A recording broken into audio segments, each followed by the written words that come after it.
가입 과정에서 어떤 내용이든 설령 제한이 생기더라도 반드시 보험회사에 사실대로 알리셔야 됩니다.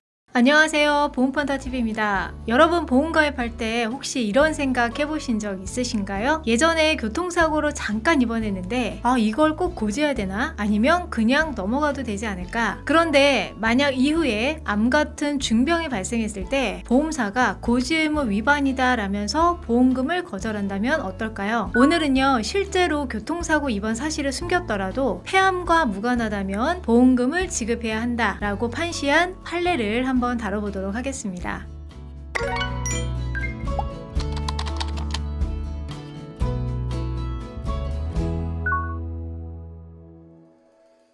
자, A씨는 2022년 5월에 암진단비 2천만원과 16대 특정암 진단비 1,000만원을 보장하는 갱신형 암보험에 가입을 했습니다. 그런데 불과 넉 달 뒤에 2029년 9월 서울의 한 병원에서 폐암 진단을 받고 치료를 받았으나 2022년 11월 폐혈성 쇼크와 심장질환 악화로 사망을 했습니다. 이후 자녀들은요, 상속인으로서 보험사에 총 3천만원의 보험금을 청구했는데요. 과연 보험사의 반응은 어땠을까요? A씨가 보험 가입 전에 교통사고로 입원한 사실을 숨겼고 고지 의무 위반을 했기 때문에 보험금 지급을 거절했습니다.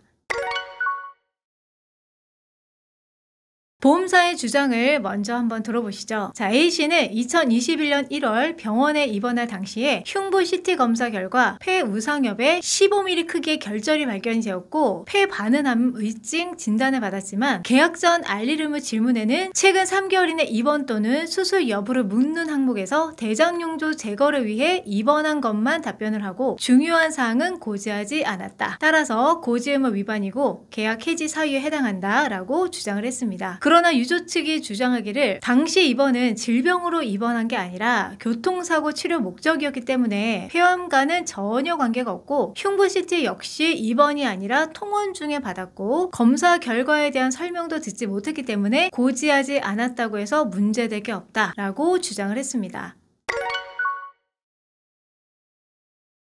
법원은 이렇게 정리를 했습니다. 고지 의무 위반은 인정. A씨는 교통사고로 3일간 입원했는데 이걸 기재하지 않았고 대장용종 제거만 고지를 했기 때문에 형식적으로는 고지 의무 위반이 맞다. 그러나 이 입원이 폐암과는 전혀 무관했다라는 점을 이유로 인과관계가 없기 때문에 보험회사의 책임을 인정합니다. 당시 입원은 교통사고 후유증 치료 목적이었지 폐 반응암에 대한 치료가 아니었고 담당 의사가 폐암을 의심한다는 설명을 한 기록도 없었기 때문에 망인은 폐암 가능성을 인지했다고 보기 어렵다고 본 거죠. 보험계약법과 약관에 따르면 고지 의무 위반이 있더라도 그 사실이 보험사고 발생에 영향을 미치지 않았다면 보험금 지급을 거절할 수 없다라고 규정이 되어 있습니다. 따라서 보험사는 암진단비 2천만원, 특정암 진단비 1,000만원을 합쳐서 총 3천만원을 지급해야 되고 상속인 각자에게 1,500만원씩 지급을 하라고 판결을 했습니다.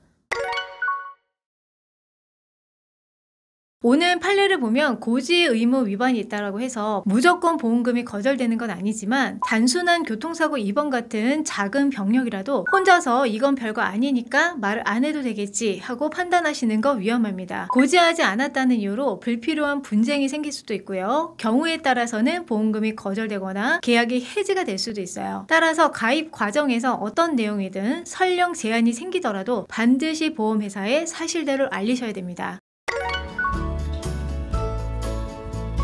작은 병력을 숨겼다가 큰 문제가 되는 것보다 처음부터 투명하게 알리고 안전하게 계약을 유지하는 것이 훨씬 현명한 선택입니다. 오늘 영상은 여기까지고요. 영상이 도움이 되셨다면 좋아요, 구독, 알림 설정 부탁드립니다. 감사합니다. 본 광고는 심의 기준을 준수하였으며 유효기간은 심의 일로부터 1년입니다.